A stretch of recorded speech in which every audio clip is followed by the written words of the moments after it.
StateLine Drift started with a group of friends who shared a passion.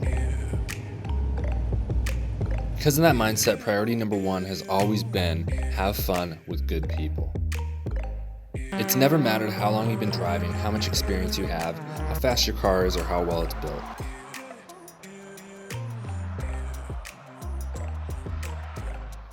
It's always been about the people and the love for cars.